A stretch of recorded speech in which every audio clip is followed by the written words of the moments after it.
สบายดีมื้อนี้พวกเราทั้งสองจะมาว่าเกี่ยวกับเวียกงานการปกป้องและรักษาความปลอดภัยสำหรับเด็กซึ่งมีความสำคัญหลายวิดีโอนี้ผลิตโดยศูนย์โฆษณาข่าวสารการศึกษาและกีฬากระทรวงศึกษาธิการและกีฬาได้รับการสนับสนุนจากรัฐบาลออสเตรเลียโดยผ่านแผนงานดีกว่าในวิดีโอนี้ท่านจะได้เรียนรู้บางหลักการที่สำคัญในการปกป้องและรักษาความปลอดภัยสำหรับเด็กเพื่อสร้างให้เด็กทุกคนมีความปลอดภัยและได้รับการเคารพพวกเขามาติดตามรับชมไปพร้อมๆกันเลย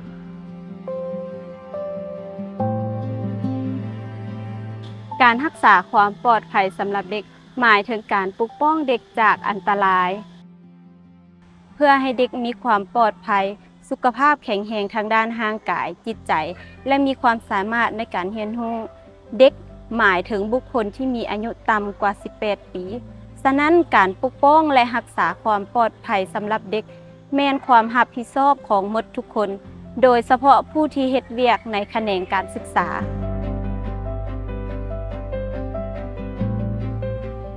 สาธารณรัฐประชาธิปไตยประชาชนลาวมีกฎหมายว่าด้วยการปกป้องสิทธิและผลประโยชน์ของเด็กที่ได้กำหนดการลงโทษในมาตราต่างๆต่อผู้กระทำผิดความอันตรายสามารถเกิดขึ้นได้ทั้งทางกายจิตใจและทางเพศหรือการปล่อยปละละเลยยกตัวอย่างการล่วงละเมิดทางเพศหรือการคุกคามทางเพศการสัมผัสแบบบ่เหมาะสมหรือพฤติกรรมที่ให้เด็กย่านกลัว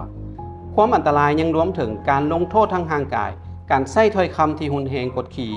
การใช้เด็กซื้อเครื่องให้การใช้เด็กหย่ายเครื่องดื่มมึนเมาการบังคับให้เด็กดื่มสิ่งมึนเมาการเอายาเสพติดให้หรือการติดต่อแบบส่วนตัวกับเด็กทางโทรศัพท์หรือสื่อสังคมออนไลน์ถ้าท่านเห็นหรือสงสัยว่าเป็นพฤติกรรมเหล่านั้นให้ปกป้องเด็กบันทึกในสิ่งที่ท่านเห็นและรายงานภาคส่วนที่เกี่ยวข้องบ่ควรเมินเฉยต่อสิ่งเหล่านั้น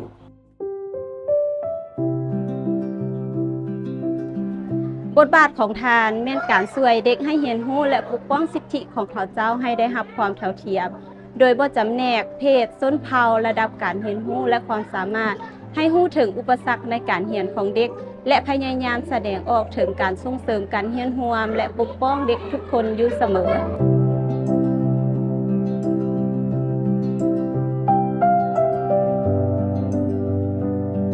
การคุ้มครองความประพฤติของเด็ก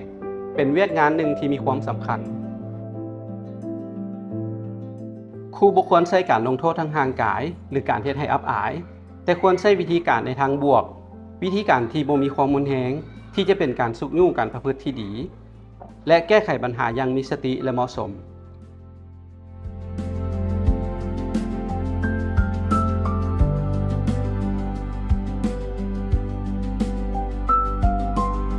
ช่วยนักเรียนให้เข้าใจและปฏิบัติตามกฎระเบียบของห้องที่ได้ตกลงร่วมกัน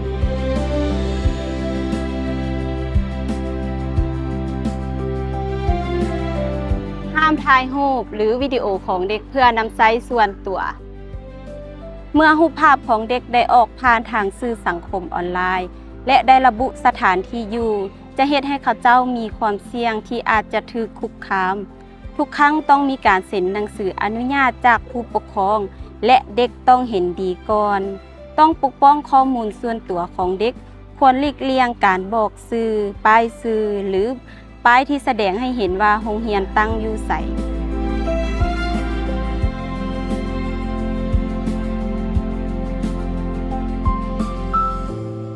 การรักษาความปลอดภัยสำหรับเด็กต้องได้สังเกตเบิ่งลักษณะของเด็กที่แสดงออกว่าเด็กกำลังถูกกดขี่หรือบ่ได้รับการเอาใจใส่ถ้าหากเห็นเด็กที่มีลักษณะย่านกลัวมีการบาดเจ็บโดยบ่รู้สาเหตุหรือเห็นบุคคลใดหนึ่งกระทำสิ่งบ่ดีต่อเด็กเมื่อเห็นสิ่งที่น่าเป็นห่วงเหล่านี้ต้องเฮ็ดให้เด็กรู้สึกปลอดภัยรับฟังและรายงานหาสายด่วนในแขงของทานบ่ควรดำเนินการสืบสวนด้วยตัวเองเก็บรักษาข้อมูลไว้เป็นความลับและรายงานให้บุคคลที่สามารถปกป้องเด็กได้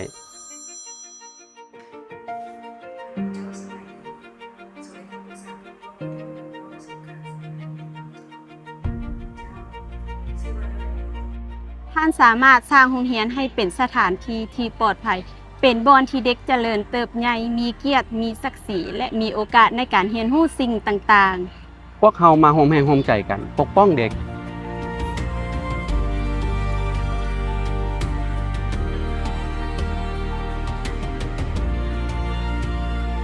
การปกป้องเด็กแม่นหน้าที่ของทุกคน ขอบใจที่ปกป้องพวกเรา